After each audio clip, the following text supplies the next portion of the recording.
Namaste, beloveds. This is Mother with Wisdom, aka Valerie Ames, and it's been a while. And this is a um, lunar reading prompted by lunar reflective energies. And there's a lot to share, so I'm just going to get right into it. Um, Last night I wrote some things and I knew that I was going to do this video. Um, I didn't know how much more I was going to awaken with, but it all began just pouring in or filling me up um, last night.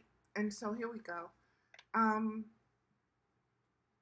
what I'm reading right now, this again is what what I wrote last night, and I titled it "The Aquarius, the Rebirth of the Observer."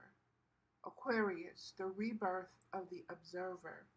And beloved, that title has very significant um,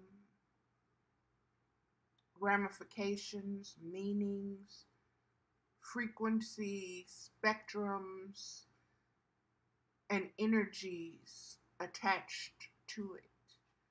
And again, let me read it one more time. It is a gift from wisdom. Aquarius, the rebirth of the observer. And beloveds, remember, nothing is coincidence. This Aquarian age was foretold many epochs ago, many billions of years before, many worlds before this one. Okay, we were told that this age would return and what would return with it. One of the things that is returning with it is the Christ consciousness. Now, the previous age, epoch, season was the Piscean age, the two fish, the ichthys age, if you will. Okay? And we know that fish can't live on dry water, dry land. And so here you have the Aquarian age coming to refill the aquarium, the world, the conscious awareness of all the bodies, so to speak. And so basically, it is wisdom rebirthing um, what needs to be in this moment. And let me just keep going. Seems like several lifetimes ago, I would observe the many moon phases with several different personal rituals, baths, candles, crystals, etc.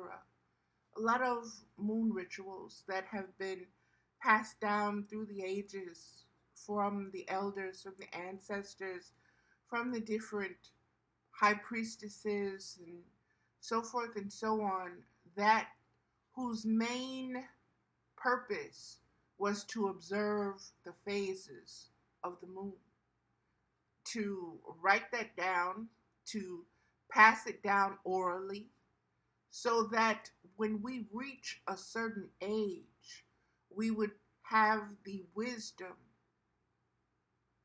already put in place for us to know how to access ourselves. It's like codes or the combination lock or key to the cipher of self-inquiry. Let me keep going. I am hypersensitive to the energy frequencies. I am still practicing and expanding deeper self-inquiry, balancing between being empty and not holding on to any concept the mind has fabricated about my human condition. Now, sacrificed upon the altar of duality. Let me break that down, beloveds.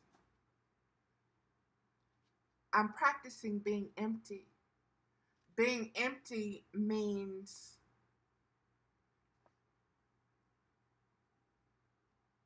not listening to the mind.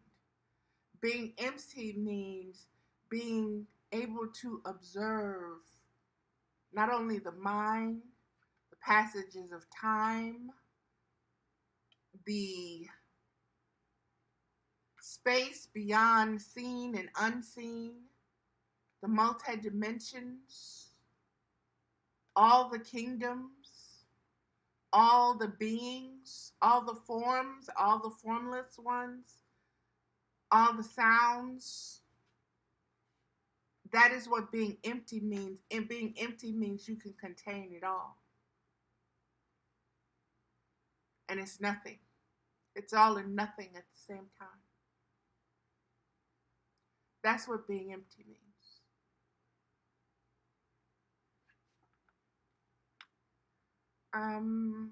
Not holding on to any concept the mind has fabricated about my human identity. That means to observe, to know the many times I have incarnated, and to understand that those times individually do not represent the wholeness of who I am. And also, you need to understand that in your incarnations, you have been the whole spectrum of conscious awareness. You have been the darkest of dark, and you will be the lightest of light. You have been and you will be again the lightest of light. This is the evolution. This is the expansion process. These are the phases of expanding our conscious awareness. And each time, just like when you read a book, you'll come across something that never dawned on you before. And it's simply because something in you has matured to a level where it's able to receive it, to transmit it to not only your mind, but your body, your heart, your soul, your spirit. And you're able to transform that into something that you can digest. And from what you have digested, you're able to transmute what no longer serves because of what the new nutrients you've just received. And so instead of holding on to all the negative, all the memories, all the incarnated suffering, injustices, heartache, and pain, understand that we brought all of that into this world. We incarnated, reincarnated with it. We were eggs in our grandmother's wombs. What she carried 3 generations back from her grandmothers. And so, beloveds, we have all of this in us. And that is the multiverse within the universe. And we need to begin to understand that. Sacrificed upon the altar of duality. Sacrificed on the altar of duality is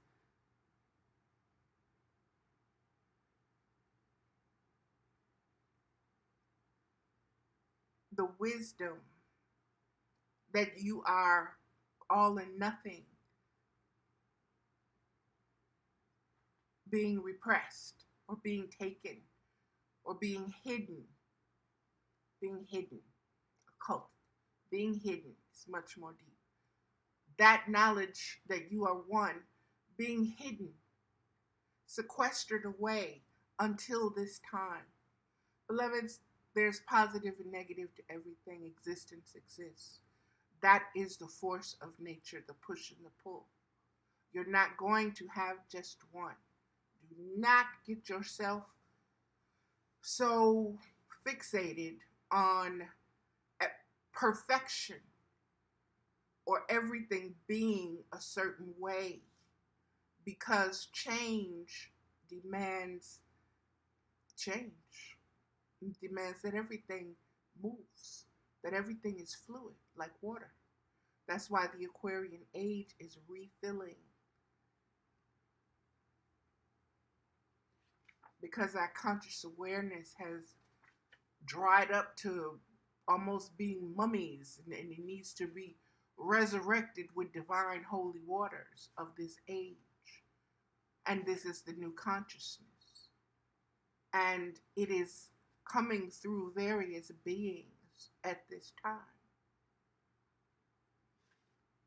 And those various beings have served in many different capacities, each incarnation. But we are here, we, they, us, them. We are here once again to show the way. We are way showers. Some want to call us leaders. That's fine. I consider myself to be a way shower. Not so much as a leader, but words multiply and have various meanings to different people. They have tones and frequencies that resonate with different Akashic records that are held. And if leader does it for you, then leader does it for you. Lead on, baby. If shining does it for you, shine on, get it. If way shower works for you, then show the way. Be the way, show the way.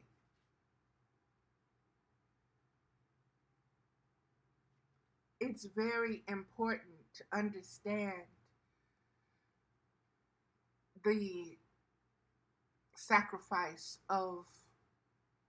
for duality, what you gave up to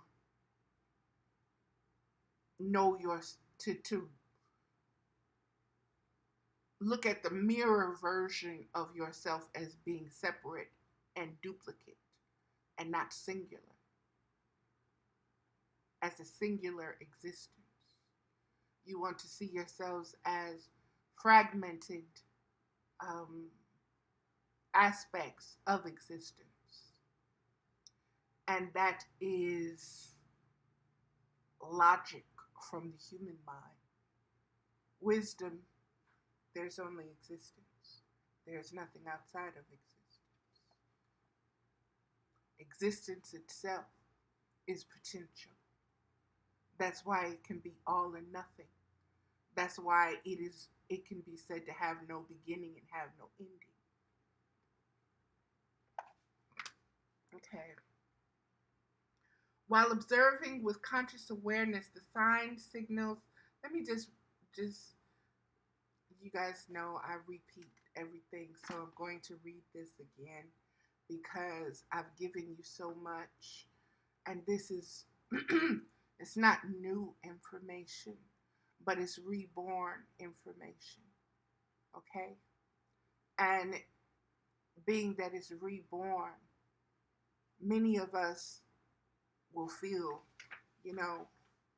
we'll feel a little bit awkward trying to grasp it and hold it and nurture it, just like a newborn baby that just came out of the womb, that you just cut the cord with and here you go. There's a certain amount of pause,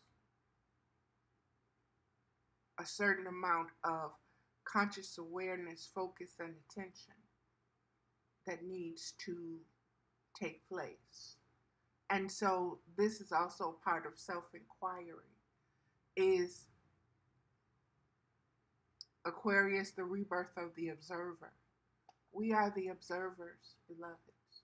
We are the observers. We are existence, observing existence. Know that. Know that with all your being. That is who you are. You are existence observing existence,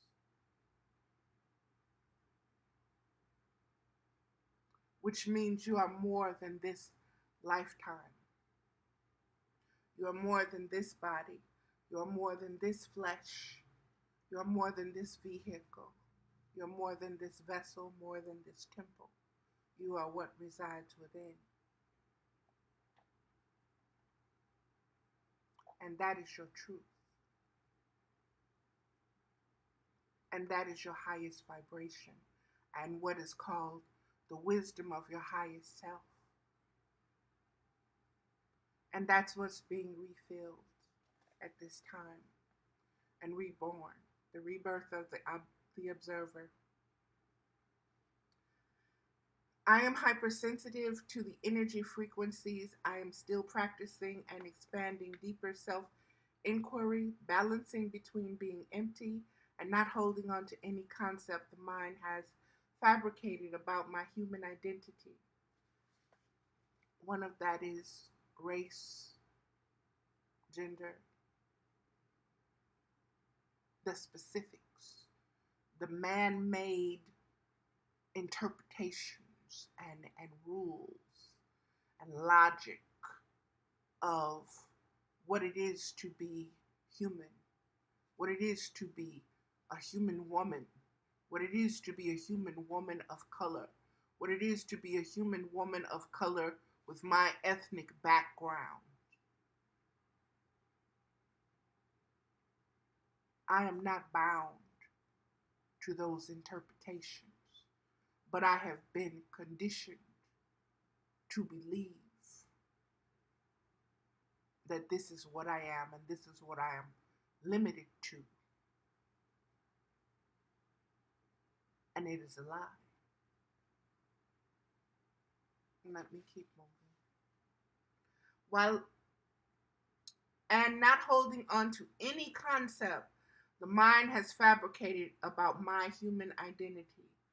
And beloveds, I've made videos speaking of the sadistic mind and the masochistic self-identity. Go back and look at them. Listen to them. Listen to what is being said because, like I said, this is wisdom being poured. And what you receive is conscious awareness from it. It is a gift. If you refuse it, that's up to you, boo. But it's here and it's being given, it's being offered. It's being received. And believe me, existence exists because there is so much existence going into being able to receive, being able to transmit, being able to transform the information that you receive and that you transmit, and being able to transmute what no longer serves because it has become outdated or it is no longer relevant to this state of conscious awareness or to the age or to the planet or the universe itself. And so it needs to be let go, not clung to.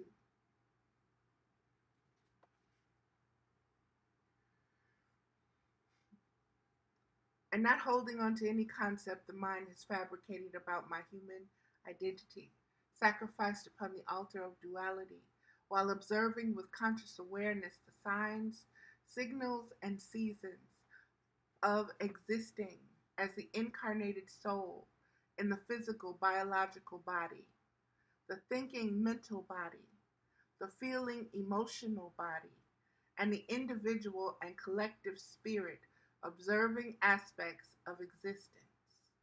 What does that mean? Well, beloveds, it means that we were given the mirror. We chose the mirror. We chose the knowledge of good and bad to observe. And upon sacrificing the wisdom of knowing, to the duality of just knowing good and bad, not the all, seeing it all at once, microcosm, macrocosm at one, but just looking at everything through the mirror of being and reflection, good and bad, through the bodies, through the biological physical body, through the thinking body, through the emotional feeling body, and through the spiritual observing body. And so we have to, from each one of these bodies, be consciously aware of existence by observing it and mastering the ability to gather all your bodies as a collective into one individual. And then, as individuals who have collected all of their bodies and who have mastered all of this, then you have another collective that comes together. And this is what being one is. This is what being universal is. We all follow universal laws. No one is above universal laws. No one is above ascension and descension. That is the wisdom of existence to expand upon itself.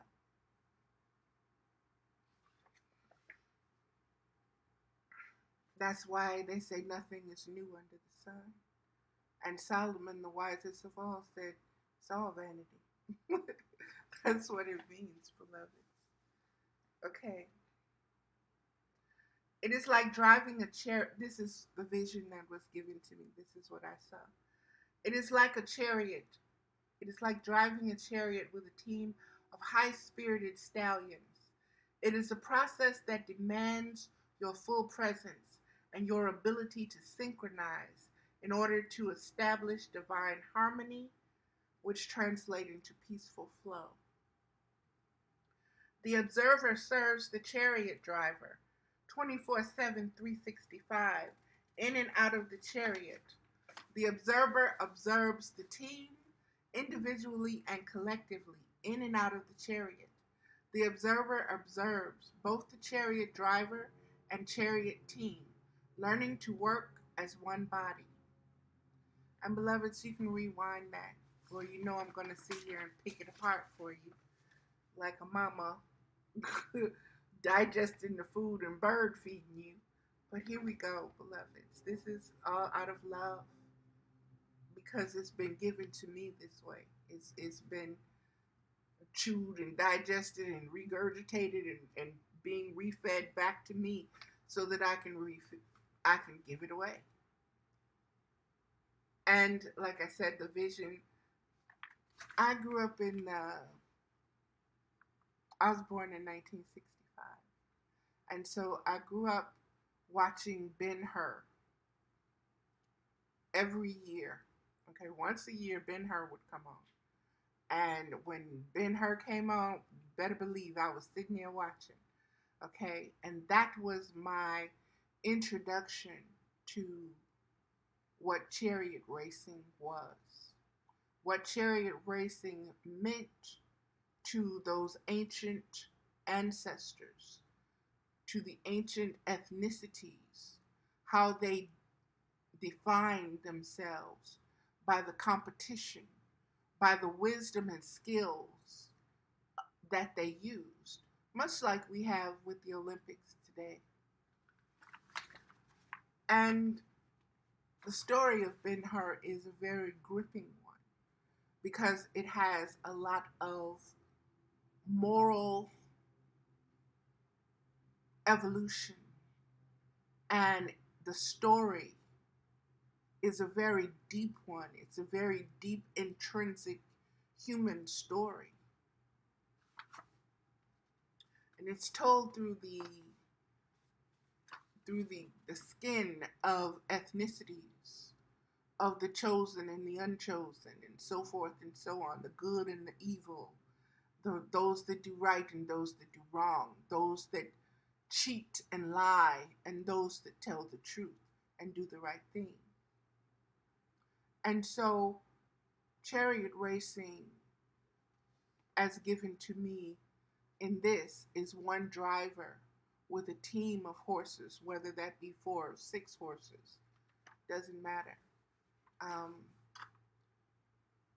And I was just given horses, but it could be any other beings. It could be lions, giraffes, tigers, rhinos, elephants, snails, turtles, whatever you're going to use to race. Okay, but in this, I was given the stallions, and it does not matter what color the stallions are, beloveds. That's preference. Okay, this said highly spirited stallions. So that means they are very consciously aware and very instinctual in everything that they do. And if you look up the totem and the spiritual medicine and the metaphysical symbiology of the horse, of stallions in particular, you'll get what you're looking for as a deeper meaning from this. And understanding that you have become one. A charioteer is one with his team. Ben-Hur was one with his team. When he leaned, they leaned. When he moved those reins, they knew. They were guided by the oneness. They were one body. They were all these separate things. There was the man. There was this vehicle, and there was these animals, and there were these things tying the animals to the cart, to the man, and being able to use it all at once. This is what is being given to show us how we are to harness all of our bodies and work as one. The conscious awareness is the being who is riding in the vessel, okay? Who is observing and directing. He's observing the other beings that are racing. He's observing the track itself. He's observing the team itself, individually and collectively.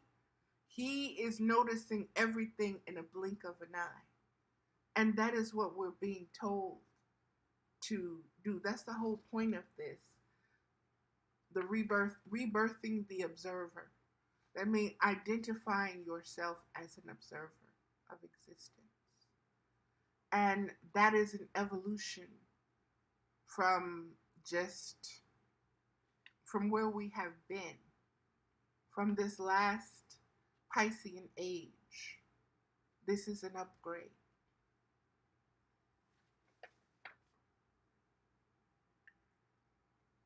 And in order to win the race or drive the race the best or have the best, establish the best skills, it's the being that establishes the divine harmony that synchronizes all of those different bodies, all of those different moving pieces, all of those different identities, all of those different personalities into one, and creating a peaceful flow. The observer observes the chariot driver 24/7, 365, in and out of the chariot. The observer observes the team individually and collectively in and out of the chariot. The observer observes both the chariot driver and the Chariot team learning to work as one body. Beloveds, that is everything in a nutshell right there. The observer observes. The observer, your highest consciousness, your wisdom, observes the chariot driver. When the chariot driver is in his role of driving the chariot and he's actually doing that, the observer also observes the chariot driver when he's not doing that. Every single thing he's doing, whether he's sleeping, being with, in a relationship, whatever is going on, the observer observes. The observer observes the team as a whole and individually. Each member, what it brings, what it represents, what it is an aspect of. What is the wisdom of it being in the team? What is it about the individual that makes it best for the team? The observer observes all of this, individually and collectively. And so the observer observes everything, like I said. There's nothing in existence that the observer does not observe. The seen and the unseen, beloveds. So if you're only paying attention to what you can see, you're going to miss out on a lot of things. For everything, there is a season, time. There is a time to be empty of your own self, and a time to be consciously aware of the vast, unlimited, unconditional love frequency and spectrums that exist 24/7, 365 as existence itself, which you are a unique aspect of. This is the first dimension of conscious awareness observed by the observer. And beloveds, this happens to be my own experience. When asking the questions, who am I, why am I, how am I, where am I, what am I, all of those things, that is self-inquiry. And self-inquiry takes you within. And as you begin to sit within yourself, to know yourself inside out, not outside in, you begin to observe everything with a mirror or dual aspect. You observe yourself doing and being, but you're aware that you're also the observer observing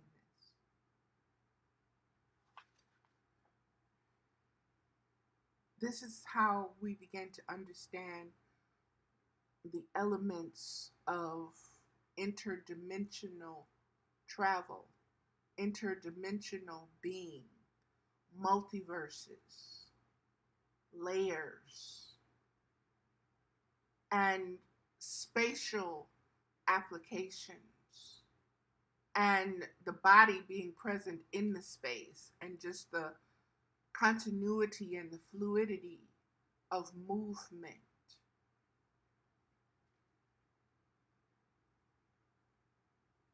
And this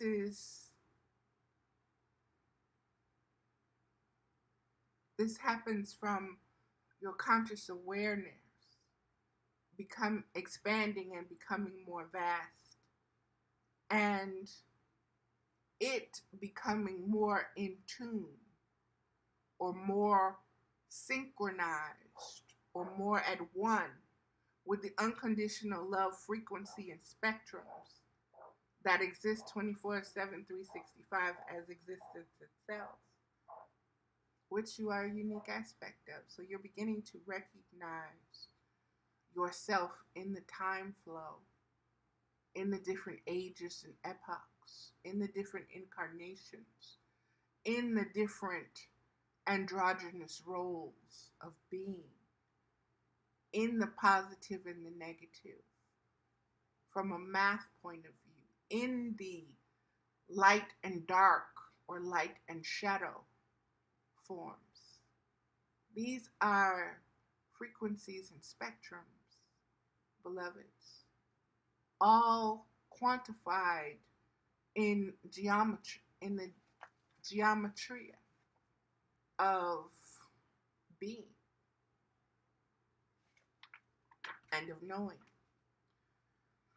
The second dimension observed by the observer is to illuminate the illusion of the distance between time and space, and observe existence existing empty, but consciously aware of its unique connection as the individual and the collective.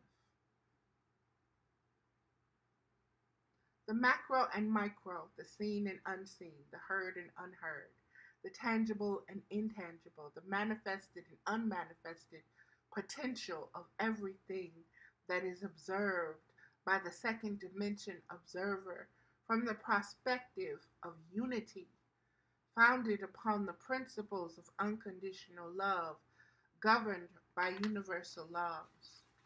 What is the function, the purpose of the mirror? It is to show you yourself. And you know that it's not two, it's one being that you're looking at. But one is looking in and one is looking out. That is the wisdom of the mirror. That is the unity. And that is the wisdom of making sure what is looking out at you truly reflects and mirrors what is on the outside and being presented to everyone else. You want to reflect the truth, because when you reflect lies, fragmentation takes place. Fragmentation of your soul, of your thinking, of your feelings, of your body, disease, and everything, because you're rearranging space, frequencies within yourself, and you're causing disharmony instead of harmony.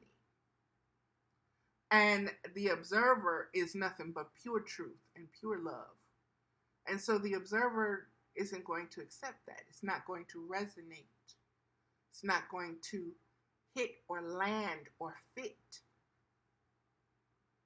because it is a lie. Okay, beloveds, that is this video. And again, this is the Aquarius, the rebirth of the observer. And there will be another video, probably another one after that. Probably, I will probably do a card reading afterwards. But there'll be another video, and that video is Phase 2, the wisdom of self-inquiry. So stay tuned for these other videos as well. And I'm ending this one now, beloveds, and I hope that you get what you need from it. And I advise you to,